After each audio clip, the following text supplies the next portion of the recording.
Sí, está bien. Muchas gracias, Peli. Perdóname, eso es. ¿Me escuchan todo bien? ¿Sí? ¿Todos escuchan bien? Ok, perfecto. Bueno, vamos a empezar. Hay un micrófono ahí. Listo.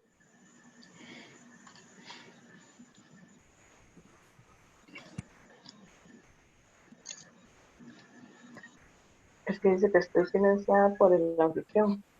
Ajá. Eli, me ayuda ahí. Si pienso también grabarlas, no sé si se puede.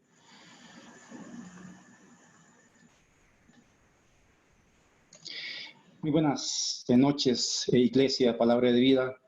Y usted que también nos está mirando, que también no se congrega, pues bienvenido. Le damos las gracias a usted que nos acompaña en esta noche a un estudio bíblico muy interesante. Así que saludamos y le damos las gracias primeramente al Señor por darnos la oportunidad de estar aquí con ustedes y a ustedes también por acompañarnos en esta noche.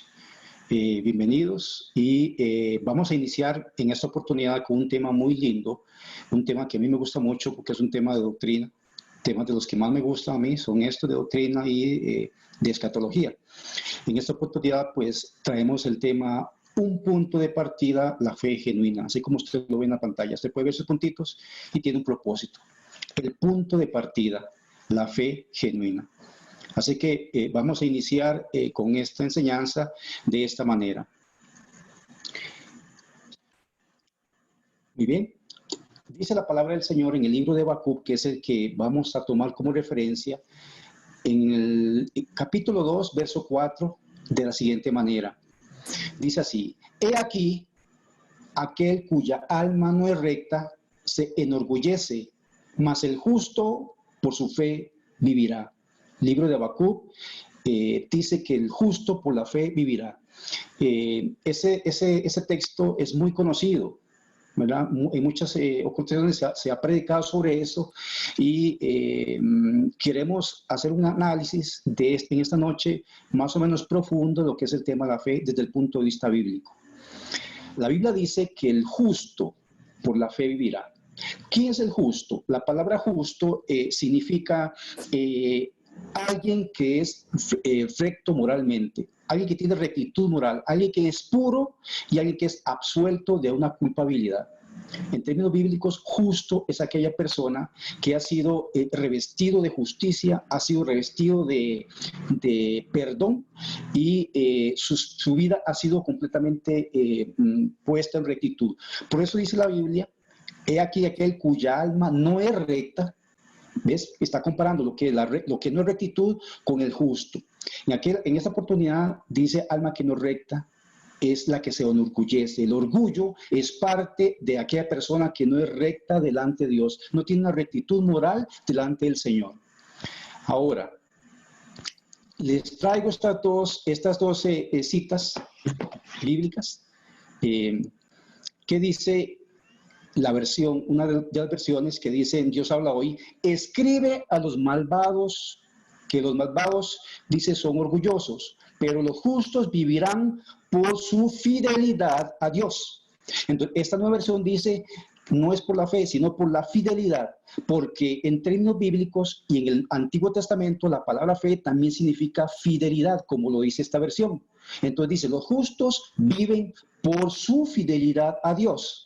La otra versión que yo les tengo dice, en lenguaje actual, dice: estos babilonios son muy orgullosos, pero ustedes que son humildes vivirán porque confían en mí. Entonces, analizando esos tres pasajes que de diferentes versiones, podemos ver que la fe se equipara a la fidelidad y a la confianza, y está destinada para lo que es justos. En la lenguaje actual dice que son babilonios por una razón sencilla. Ahora, ¿quién era Habacuc? Habacuc es el autor de este libro. Este libro se cree que pudo haber sido escrito entre el año 610 y el año 605 a.C. Hay autores que consideran que fue escrito en el año 640. Yo tomo esta referencia porque es la que más coincide en muchos autores de escrituras bíblicas, muchos comentaristas. Este libro fue escrito alrededor del año 610 a 605 y Habacuc era el octavo de los profetas menores. En la Biblia hay 12 profetas menores. Habacuc es el número 8 y hay 5 profetas mayores. ¿Alguno de ustedes sabe por qué se les llama menores y por qué se les llama mayores? Tal vez alguna persona ahí que tenga una idea. Hermano, me parece que es por los libros, por el tamaño. Ok, efectivamente, la hermana nos indicó, efectivamente, no es por la importancia que un profeta sea más importante que el otro, no, se refiere por la extensión, el tamaño de las escrituras. Entonces, los libros, por ejemplo, como Isaías, que tiene 66 capítulos, Ezequiel, Daniel, Lamentaciones, son libros proféticos porque son libros, como dijo la hermana, muy amplios. Entonces está Ezequiel, Daniel, Lamentaciones, Isaías, y falta otro por ahí que se me olvida. Son 5. Y profetas menores se refieren a que estos libros son muy cortos, ¿verdad? Una página, 2 páginas, 3 capítulos. El profeta Habacuc escribió un libro de 3 capítulos. Son 3 capítulos, es una historia corta en la Biblia. Y es llamado el profeta de la fe. Por eso hemos escogido esta noche la historia de Habacuc, porque es denominado el profeta de la fe. Habacuc, el profeta de la fe. Ahora, ¿cuál es la razón de todo esto? Vean. Resulta que él estaba viviendo una época convulsa, muy difícil. Dice la Biblia, empezando por el capítulo 1, que el pueblo lo que se llamaba Casa de Judá estaba envuelto en violencias, en pleitos constantes, y eso había entristecido al profeta, ¿verdad? Había entristecido al profeta. Dice la Biblia, por ejemplo, en el verso 2 de 1, que él le reclamó al Señor. Eso es una lamentación. Le decía, Señor, pero ¿hasta cuándo voy a gritar que me escuches? Entonces la Biblia dice que el profeta le decía al Señor, Señor, ¿por qué no me escuchas? Muchas veces, amigo que nos mira, le decimos al Señor esto, Señor, yo estoy pidiendo una situación por mi trabajo, por mi familia, por mi esposo, y muchas veces no recibimos la respuesta del Señor. Y el profeta Habacuc le decía lo mismo. Él le decía, ¿hasta cuándo, Señor? ¿Hasta cuándo, Jehová? Gritaré sin que me escuche, decía él. Entonces era un grito de desesperación. ¿Por qué razón? Porque dice la Biblia que la justicia y la fidelidad habían desaparecido de lo que era la casa de Judá. ¿Por qué la casa de Judá? Vean esto. Les traigo esta presentación, esta lámina, para que ustedes entiendan qué es lo que el profeta Habacuc estaba viviendo, por qué le planteó ese reclamo y por qué él escribió este libro. En la Biblia la Biblia nos enseña que han habido 6 imperios a nivel mundial, y estos imperios han tenido dominación sobre Israel. El primer imperio, que ustedes lo pueden ver aquí, es el imperio de Egipto. Ellos estuvieron esclavos 400 años, según la Escritura, en Egipto. Después de que el pueblo de Israel estuvo en Egipto 400 años, él fue liberado. 400 años después, vinieron lo que son la época de los reyes. Recordemos que el primer rey fue Saúl, el segundo rey fue David y el tercer rey fue Salomón. A la muerte de Salomón dice la Biblia que la nación de Israel se separó en 2. Uno lo llamaba Casa de Israel al norte y el otro Casa de Judá o Reino del Sur. El Reino del Norte, Casa de Israel, el Reino del Sur, Casa de Judá. La Casa de Israel tenía como capital Samaria, la Casa de Judá como capital Jerusalén. Entonces, dice la Biblia que eran constantes los pleitos, las divisiones, las guerras que tenían entre su mismo pueblo. De aquí, de esta división nace, podemos entender, por ejemplo, la historia entonces de Jesús y la samaritana. ¿Se acuerdan? Cuando decía que los judíos y samaritanos no se llevan. Desde aquí viene, desde esta división. Resulta, amados hermanos, que Dios, a causa de la maldad del pueblo de Israel, lo que llamaba la casa de Israel, es un pueblo que se pervirtió en costumbres paganas, idolatría a dioses paganos, y había practicado la mundanidad por mucho tiempo. Dios tuvo que tomar el pueblo a los guerreros de Siria, ¿verdad? Al imperio de Siria, para castigar a la casa de Israel o el pueblo o el reino del norte. Eso sucedió en el año 740 a.C. Resulta que entonces 400 años de esclavitud, 400 años de reinados, ¿verdad? En reyes, y vino después el reino de Asiria a castigar al pueblo de Israel, a la casa de Israel, a causa de su maldad. Ahora, el profeta sabía esto que yo les estoy contando. Él mire, la boca se le hizo así cuando el Dios le dijo: yo he escuchado su oración, Habacuc. Yo no tengo los ojos ciegos, los ojos ciegos, y yo he escuchado su lamento. Yo voy a hacer justicia sobre la casa de Judá, trayendo a los caldeos para que los arrasen. Entonces, cuando Habacuc vio esto, escuchó estas palabras, él se llenó de pavor. ¿Por qué razón? Vea, amado hermano, pueden ver ustedes aquí la lámina, esta que yo la veo aquí, esta donde dice Asiria. Esto es un grabado que yo les traigo de un grabado del imperio de Asiria. Pueden ver ustedes aquí estas representaciones donde, por ejemplo, este hombre tiene los brazos arrancados, tiene los pies arrancados, vean los pies aquí, y vean las cabezas aquí arrancadas. Inclusive hay un hombre donde por la región anal se le mete un palo. Es porque los sirios, el imperio sirio, era totalmente brutal en sus conquistas. Eran sangrientos, brutales, a más no poder. Era tanto que cuando ellos dominaban un pueblo, ellos completamente arrasaban la ciudad, arrasaban hasta inclusive quemaban los cimientos y hasta cortaban los árboles. Y se llevaban a toda la gente, se la llevaba a lo que eran el exilio. Entonces, Dios permitió que el imperio de Asiria se llevara a 10 tribus, a las tribus del norte, a Asiria. Entonces, cuando Habacuc dice que los caldeos van a venir y van a hacer justicia a causa de su maldad, él se llenó de pavor, se llenó de tristeza, se llenó de angustia, porque él conocía esta historia. De hecho, en la Biblia y en la historia, el pueblo de Babilonia era un pueblo también sumamente guerrero y sangriento también con sus conquistas. No solo eso, era un pueblo perverso. Entonces, Habacuc decía: pero Dios, ¿cómo es posible que vayas a permitir que unos impíos castiguen si son más impíos que el pueblo de Israel? Así le dijo esto a él.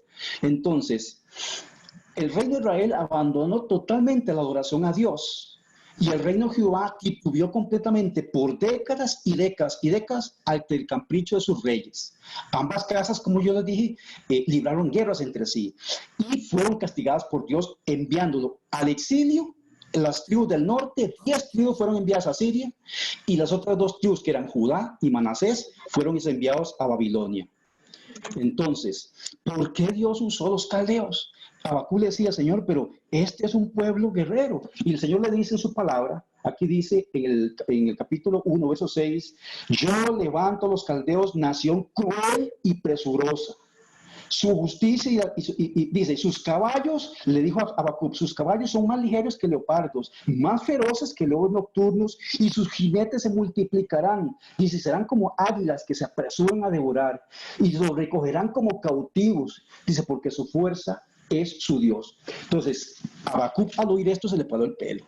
Dijo: Dios mío, los caldeos eran, iglesia, eran poblaciones que estaban en el sur de lo que hoy es Irak. Los asirios ocupaban la parte norte de Irak. Entonces, dice la Biblia que los caldeos se unieron a los babilonios. Y efectivamente, como dice el Señor, en el año 625 antes de Jesucristo, los babilonios, lo que llamaban en la Nueva Babilonia, que era una unión de caldeos con babilonios, conquistaron a Siria. Y en el año 605 se dio cumplimiento. Vean que el libro fue escrito entre el 605 y 610. Entonces se sabe que el libro de Habacuc fue escrito en contemporáneo con el rey Nabucodonosor, que el rey Nabucodonosor era un caldeo, babilonio caldeo, y él fue el que conquistó la ciudad de Jerusalén en el año 605, y en el año 586 los tomó y los llevó en exilio completamente a Babilonia.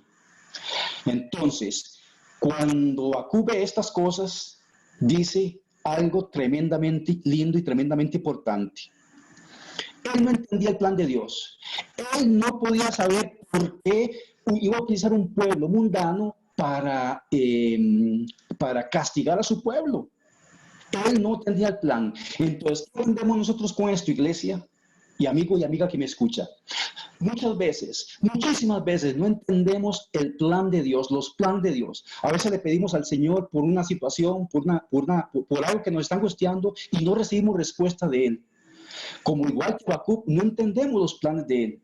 Pero Habacuc dijo algo muy lindo y muy especial. Él dijo, en sí, yo veo y acepto lo que está ocurriendo. Porque él entendía que esto que iba a pasar no era para siempre. La situación que usted puede estar viviendo, la angustia, la tristeza que usted puede estar viviendo, no es para siempre. No es para siempre. Dios tiene todo bajo control. Él sabía que todo el tiempo, y como todas las cosas, están dentro del plan eterno y el plan de Dios está bajo control en todas las cosas. Muchas veces, no sé si esto le ha pasado, a mí me pasaba anteriormente. Yo le decía, Señor, toma control de esta situación. Y esa es una oración equivocada. ¿Por qué? Porque cuando decimos al Señor, toma el control, le estamos diciendo indirectamente que Él no lo tiene. Y no es así. Habacuc no le dijo a Él, toma el control. Habacuc le dijo a Él, yo sé que tienes el control. Entonces, la forma correcta de dirigirnos al Señor en oración es, Señor, no entiendo lo que sucede en mi vida, no entiendo mi falta de trabajo, no entiendo la actitud de mi esposo, no entiendo lo que pasa con mis hijos, no entiendo esta situación de enfermedad, no entiendo esto que pasó con esta muerte, no entiendo. Pero lo que yo entiendo es que usted tiene el control siempre. Él tiene los hilos de la vida. Así como Dios usó a Egipto, a Siria, Babilonia, los persas, usó también a los griegos, usó a la región romana. Dios tiene el control de todas las situaciones. Dios tiene, porque nunca, Él usa hasta un al impío para dar enseñanza a una persona.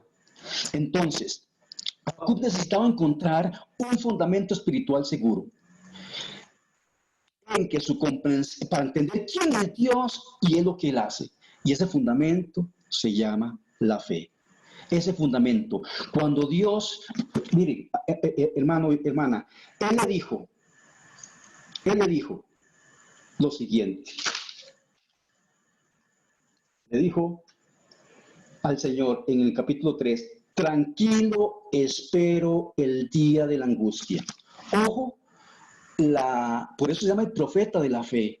La actitud de Habacuc, diciéndole a él, espero, Señor, confiado en ti, tranquilo, ojo, sabiendo cómo es las conquistas de sangrientas, sabiendo que se llevaban las mujeres, en este caso Babilonia. Ustedes pueden ver ahí esa foto que yo les traigo, es las murallas de las ruinas actuales de Babilonia. Vean la hermosura de esas construcciones y realmente era maravilloso, esplendoroso lo que era el pueblo de Babilonia, era lindísimo. Pero ¿qué pasaba con esta gente? Esta gente era pervertido. Lo que era la afeminidad de los hombres estaba totalmente explotada. Homosexuales por todo lado. Cuando hacían fiestas, las mujeres sin ningún tipo de pudor se quitaban sus ropas. Y era un pueblo totalmente pervertido y dado al vino y al licor y a las borracheras. Entonces el Habacuc decía, yo no entiendo, pero yo voy a esperar tranquilo. Yo voy a esperar tranquilo al Señor. Y le dice esto, Señor, yo sé que usted todo lo puede. Yo sé que usted tiene siempre el control de todas las cosas. Yo entiendo de su poder y su majestad. Yo voy a confiar en ti. Y le dijo, Señor, aunque se venga el virus, aunque me quede sin trabajo, aunque mi familia me deje solo, aunque la higuera no florezca y las vides no hayan fruto, aunque no hayan vacas, no haya comida, Señor, yo con todo me voy a alegrar en ti, Señor. Me gozaré en el Dios de mi salvación. Él estaba diciendo, Señor, yo me gozaré aunque no entiendo lo que usted está haciendo. Y dice, tú eres mi fortaleza y hace mis pies como de sierva que puede caminar en las alturas. Entonces, dijo lo siguiente, el Señor dijo, el justo por fe por la fe vivirá. Esas fueron palabras del Señor. Y la respuesta de Habacuc fue, Señor, entiendo que tú todo lo puedes. Y yo me voy a gozar aunque no entienda todas las cosas.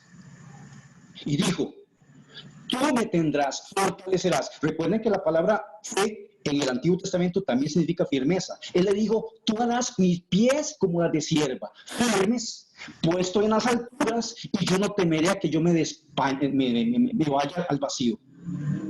Entonces, esta es la confianza. Y aparte de esta historia de Habacuc, vamos a sacar conceptos muy importantes para entender por qué la fe. ¿Por qué el justo por la fe vivirá? Amén. ¿Hay alguna duda hasta este instante? ¿Alguna pregunta? No, buenísimo, excelente está el tema. Lindo, ¿verdad? Que sí. Ahora, Sí, claro, de hecho está súper lindo, muy claro. bueno, gloria a Dios, amado hermano, hermana Iglesia. Ahora, ¿qué es la fe? Para entender cuando el Señor, porque fue palabra del Señor. Mire, Habacuc le dijo al Señor, nuestro Dios, no entiendo lo que está pasando. Y el Señor le dijo, yo escucho. Y Habacuc le decía, Señor, pero los impíos matan a los justos. Entonces el Señor le dice, sí, pero el justo por la fe va a vivir. Entonces él confió en él y depositó toda su tristeza y en alegría. Y de hecho el capítulo 3 de Habacuc es un capítulo escrito como en forma de salmo. Entonces es un cántico de alabanza, es un cántico de gozo, de alegría, reconociendo que Dios todo lo puede. Ahora, justo por la fe vivirá, pero entonces, ¿qué es la fe? Veamos. Pongan atención, por favor, a este video.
Rafa, no sé si tiene sonido, pero no se escucha nada.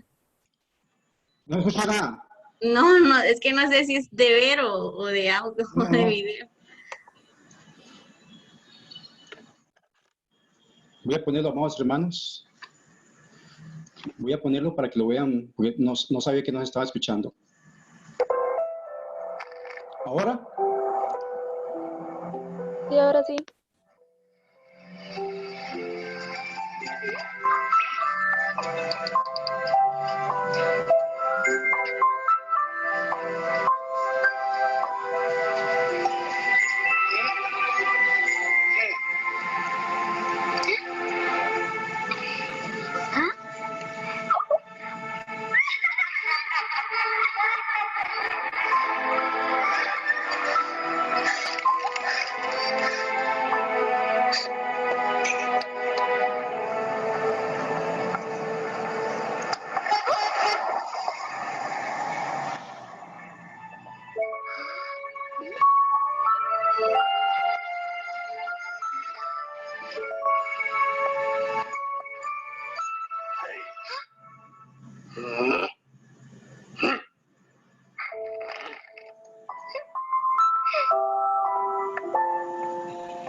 ¿Qué les pareció?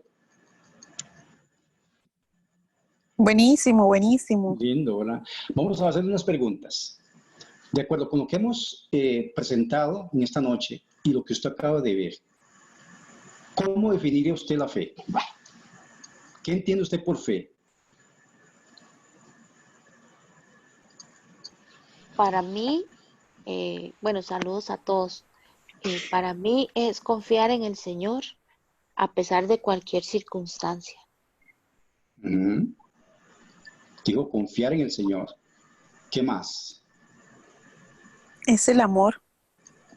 O sea, para mí la fe lo puedo definir en amor, el amor de Dios hacia nosotros. Y nosotros a través de eso empezamos a crecer, a tener esa esperanza en Él. La hermana dice, la esperanza en Él. Ajá. ¿Qué más? Para mí es como una seguridad, a pesar de que uno no ve, ¿verdad?, las cosas, uno tiene esa seguridad, que sí está en todo lo que uno está pasando, viviendo. La fe es algo que no se puede ver. Se podría decir que es abstracta, ¿verdad? Pero es algo que uno puede sentir, experimentar, y le da a uno una seguridad. Pues la hermana dice que fe es seguridad. La otra dice que es la confianza en el Señor. La otra hermana dice que es el amor de Dios en nosotros y nosotros hacia Él. Sí.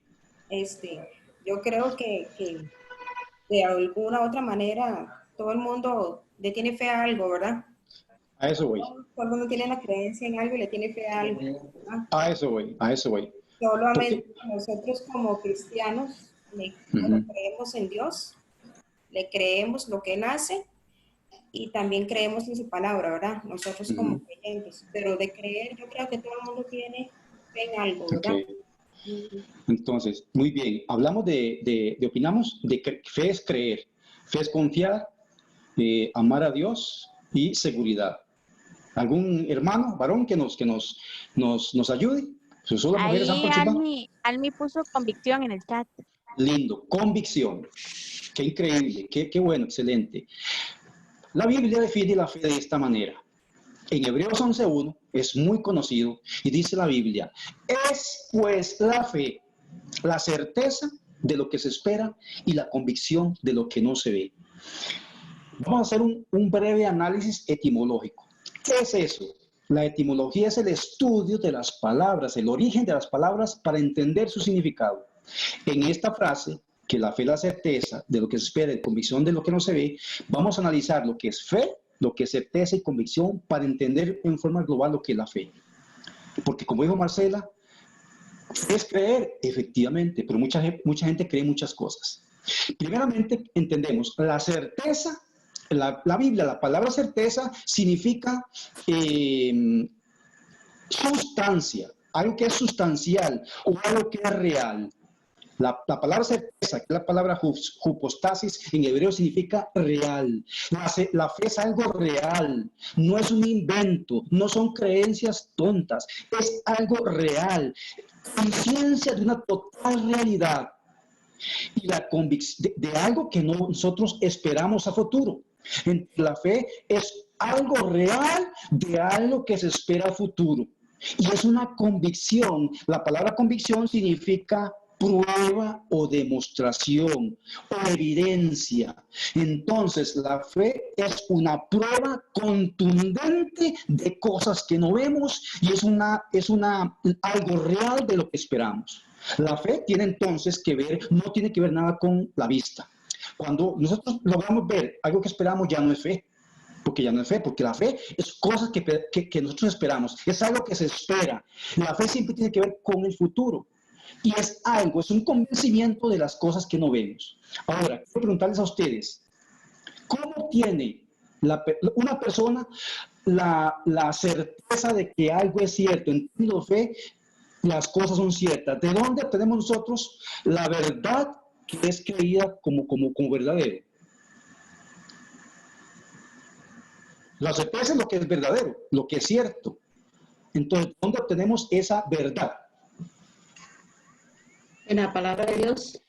En la palabra del Señor. La Biblia es lo que nosotros nos da la certeza de que lo que ahí está escrito es cierto y las promesas que esperamos. Efectivamente. Ahora, la convicción. ¿Quién es el que convence al pecador de su pecado?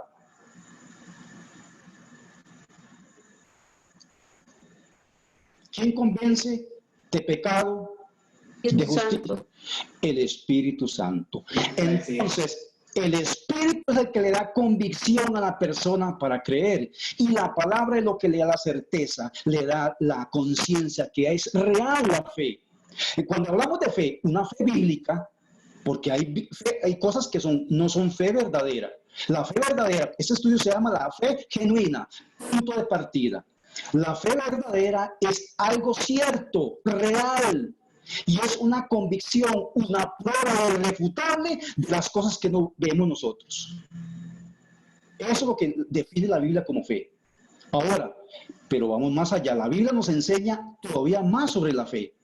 Mire, la palabra fe en este pasaje que acabamos de ver en Hebreos 11:1, en el griego, si ustedes pueden aprenderse esta palabra porque es muy interesante. Esta palabra pistis tiene un concepto mucho más amplio que nosotros entendemos. Ustedes hablaron de creencias, hablaron de confianza, hablaron inclusive del amor de Dios, entendiendo que su fidelidad, hablaron de certeza. Y efectivamente, amados hermanos y amado amigo que me escucha y me ve, la Biblia define en términos, en la palabra griega pistis significa efectivamente creencia, una confianza en Cristo para salvación. Significa también fidelidad, significa compromiso.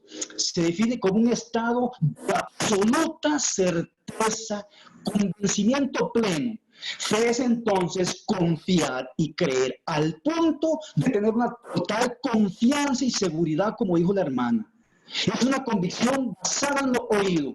Esa firme convicción lo produce al reconocer las Escrituras como la verdad de Dios. Y la fe significa también una conducta inspirada por eso que nosotros creemos. Entonces, en términos de fe, existen 4 pilares. Creer, como dijo Marce. ¿Qué es creer? Creer es tener por cierto que algo es. Aceptar algo como verdad. Ahora, ¿ustedes creen que es de noche? ¿Sí o no? No creo que es de noche. Sí. Claro que es de noche. Entonces, creer es saber que algo es. Saber que algo es. Ahora, estamos de noche, creemos que es de noche. Yo les pregunto, si nosotros creemos que es de noche, eso a mí me salva. por el hecho que una persona crea que de noche, o que crea que de día, o que crea que está acostado, o que crea que está frente a la pantalla de su televisor, o que crea que alguien, que hay otros hermanos que están en el teléfono. Eso no define, no. ¿Por qué? Por creer es simplemente saber que algo es. Yo creo que este es un teléfono, claro que sí. Yo creo que esto es un cable, claro que sí. Entonces, es aceptar algo como real. Por eso, ¿qué fe? Es creer que Dios existe. Creer que Dios existe. La vida, mira, la fe es tan importante para nosotros en nuestra vida, que la Biblia dice en el libro de Hebreos, es imposible agradar a Dios. Es imposible, sin fe es imposible agradar a Dios. No hay forma de agradar al Señor si no es con fe. Mire, usted de nada le vale hacer la comida para su esposo y plancharle si usted no lo hace para agradar a Dios. Si usted da su aporte a la iglesia, si usted no lo hace para agradar a Dios, eso no vale. Si usted va a limpiar las sillas de los hermanos del domingo, si no lo hace para agradar a Dios, no vale. ¿Por qué? Porque sin fe es imposible agradar a Dios. Hay que agradar al Señor y es por medio de la fe. Por eso dice, es necesario que el que se acerca a Dios crea que Él existe, creer, y que Él es galardonador o recompensador de los que le buscan. Entonces, creer es creer que Dios existe. Por eso dice la Biblia en el libro de Santiago que los demonios creen y son salvos. No, dice creen y tiemblan. ¿Por qué creen? Porque saben que Dios existe. Entonces, ¿es suficiente con creer para tener fe? No, porque es solo una parte. No solo hay que creer, hay que confiar, como ustedes dijeron. Es confiar es una seguridad total y completa. Confiar es una seguridad total y completa. Entonces, para yo tener una fe bíblica, una fe genuina, una fe verdadera, yo necesito creer que Dios existe, pero también confiar, seguramente la seguridad, la certeza de que Él existe, que me va a ayudar y que mi vida está puesta en Él. Habacuc confió su vida, confió a pesar de que no vio, él confiaba en Él y le dijo al Señor, yo no sé, yo entiendo. Y él le dijo, confiado, tranquilo, espero el día de la angustia, porque sé que usted no va a destruir. Y él apeló a la fidelidad de Dios. Entonces, para tener fe, yo tengo que creer, tengo que confiar, pero también tengo que tener fidelidad, como usted lo dijo. La fidelidad es una lealtad firme a Dios. Puedo tener fe si yo creo que Dios existe y confío en Él, pero no soy fiel. No. ¿Por qué? Para tener fe, yo tengo que creer en Él, tengo que confiar en Él y ser fiel permanentemente y para siempre en Dios. Y de la definición que acabamos de ver, también el cuarto pilar de la fe es el hacer. El hacer o el obedecer es abrazar la palabra y practicarla. Vuelvo y repito, una persona puede creer en Dios, puede confiar, puede ser fiel, pero si no hace lo que practica, su fe se vuelve muerta, porque la fe sin obras es muerta. Entonces, creer, confiar, ser fiel y hacer. Eso es fe. Ahora quiero preguntarles a ustedes, pero entonces, ¿qué es tener fe? Porque el libro de Hebreos 10:38 dice, el que está bien conmigo vivirá porque tiene fe. Pero entonces, ¿qué es tener fe? Si la fe es confianza, fidelidad, obediencia, creer, ¿qué es entonces tener fe? ¿Qué opinan ustedes? No es lo mismo fe que tener fe. ¿Qué es entonces?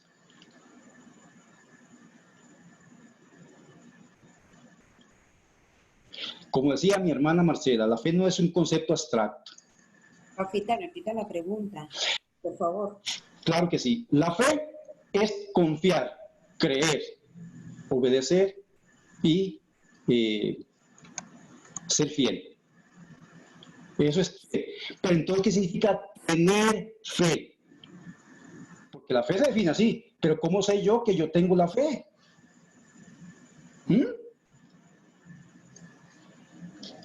Les ayudo. Tener fe es demostrar que la fe que hemos creído verdaderamente en el Señor. Tener fe es hacer de la fe un estilo de vida. Por eso se llama el punto de partida, porque es a partir de la fe que nuestra vida es cambiada y restaurada para siempre. La fe, dice la Biblia, que la fe llega cuando el pecador se arrepiente y una vez arrepentido por el poder del Espíritu Santo, inviste fe a la persona, al pecador, y la persona puede creer en Jesucristo, cree en la palabra, y a partir de ese momento, porque dice la Biblia que de tal manera amó Dios al mundo que ha enviado a su Hijo unigénito, y que todo aquel que en él cree no morirá sino tenga vida eterna. Entonces, cuando nosotros tenemos fe, es que tomamos la palabra, la fe que hemos creído y la hacemos vida en nosotros, la hacemos vida. ¿Qué hizo Habacuc? Habacuc le dijo, dice el versículo 2, ¿cuál es lo que dijo el Señor? Le dijo esto, le dijo, aleluya, gloria a Dios, gloria al Señor. Le dijo, no le encuentro, por aquí está. Bueno, le voy a decir, le dijo, escribe en esta tabla lo que yo le voy a decir. Y él escribió allí, obedeció. Y él le dijo, Señor, yo sé que todo lo puedes. Entonces, y él dijo, usted me llevará como los pies de sierva. Entonces, él obedeció. La fe demostrada es la fe que es vivida. Ahora, ¿de dónde viene la fe? ¿De dónde? ¿Qué opinan ustedes? ¿De dónde creen que viene la fe? Según la palabra de Dios, la fe es un fruto del Espíritu. La fe es un fruto del Espíritu. Exactamente. La fe es un fruto del Espíritu. Ojo lo que dice 2 Pedro 1:1. Dice, dice, esta fe les fue concedida. Véalo ahí en azul. Debido a la justicia e imparcialidad de Jesucristo, nuestro Dios y Salvador. Entonces la fe a nosotros nos fue concedida. Porque la fe es un don, es un regalo, no es de nosotros. La fe que viene de Dios, Él la asigna, Él la concede, no es nuestra fe. Por eso la Biblia dice que el justo por la fe vivirá, no por su fe. ¿Por qué? Porque como dijo Marce, la fe, muchas veces queremos cosas que no son. Y no es exactamente fe. La fe que viene de Dios, Él la asigna. Y no es solo la fe en Cristo, es la fe de Cristo, la fe de Él. La Biblia dice que Él es el autor y consumador de la fe. Él fue la que la hizo. La fe, Él la completó. La fe de Él es la que el Espíritu pone en mí para que yo crea en Él. De Él viene. Ahora, ¿cómo lo obtenemos? La Biblia dice en Romanos 10:17 que la fe viene como el resultado de oír el mensaje y el mensaje que se oye la palabra de Cristo. ¿De dónde obtiene? ¿De dónde viene la fe? De la palabra. Entonces, cuando hablamos de fe, es tan importante lo que es la Escritura, la palabra de Dios, como el poder del Espíritu Santo. Es a través de la acción de la palabra y del poder del Espíritu Santo que un pecador se puede arrepentir y creer verdaderamente en Dios. Gloria a Dios. Ahora, para terminar, existen diferentes tipos de fe. La fe, hay una fe, como decía Marce, que es el creer lo que yo quiero creer y llega por la experiencia de la persona. Si ustedes, por ejemplo, yo puedo mostrarle a ustedes esta Biblia y le digo que si la Biblia se abre así, y se abre así, y se hace así, y que esto es para esto, y lo hago para acá, y para esto sirve, entonces ustedes aprendieron por lo que vieron. El ser humano ve, aprende, analiza y aprende. Entonces, eso se llama una fe natural. ¿Cuál es la fe natural? Por ejemplo, si usted fue hoy a utilizar un autobús, usted puso su fe, su confianza en el chofer del autobús. Eso es un tipo de fe, una fe natural. O usted, por ejemplo, fue al supermercado y usted creyó que la persona le iba a curar bien, que no se iba a pasar. Son tipos de fe, es basada en el conocimiento. Hay otra fe que es la fe ciega, que es la fe basada en mentiras o en falsas doctrinas. Está la fe emotiva, que es la fe basada en sentimientos. La fe que si estoy contento, alabo a Dios, y sigo a Dios y creo a Dios, pero si estoy triste, ya me apachurro y ya yo no creo. La incredulidad es otra forma de fe. Es decir, si yo no analizo, si no está razonado, yo no creo. Es una forma de fe. La fe muerta es la fe que es puesta. Por ejemplo, todo lo que ustedes han recibido esta noche, si usted lo tiene solamente en su cabeza, se quedó como información. No, y eso es una fe muerta si no produce resultados. La fe genuina es una fe salvadora, es una fe espiritual, es una fe basada, el objeto de la fe se llama Jesucristo y la obra redentora en su cruz. Entonces, la fe es todo esto.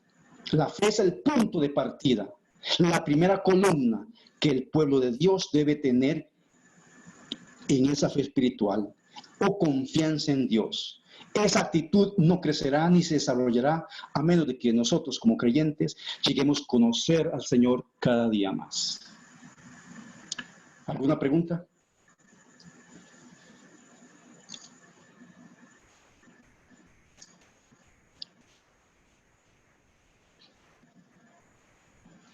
¿Alguien tiene alguna duda? Pienso que también si alguien desea comentar algo, ¿verdad? Exactamente, sí. ¿Algún comentario?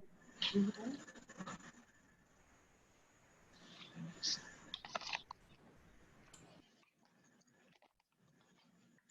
Hermanos.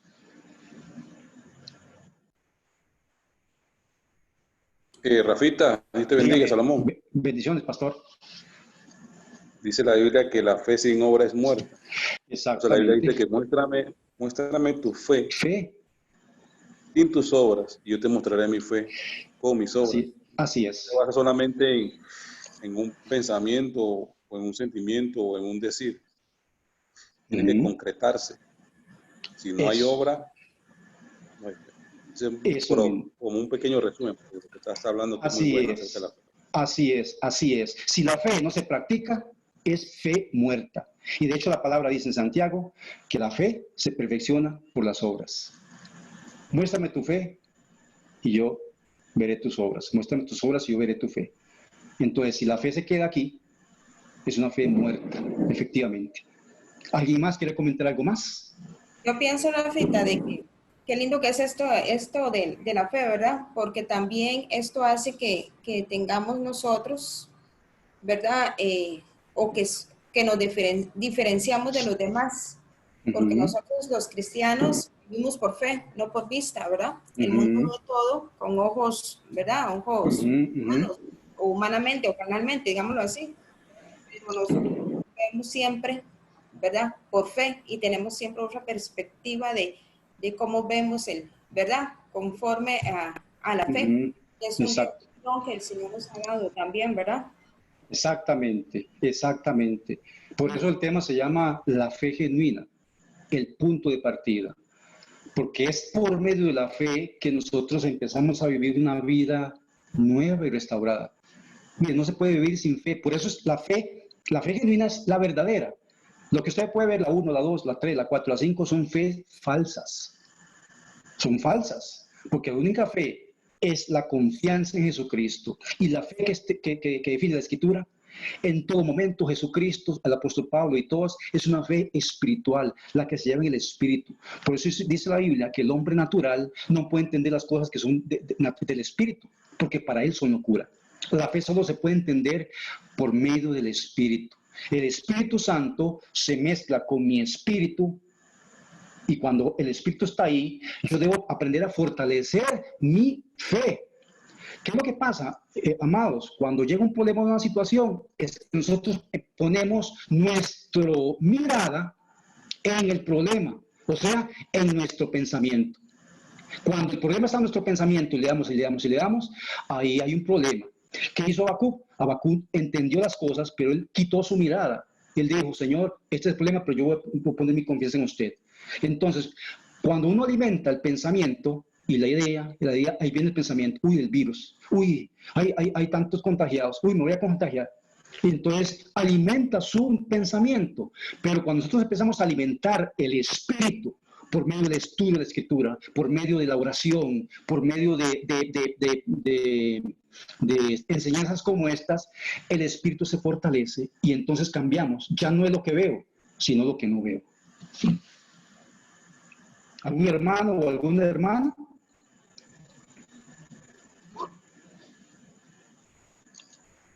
¿Eli?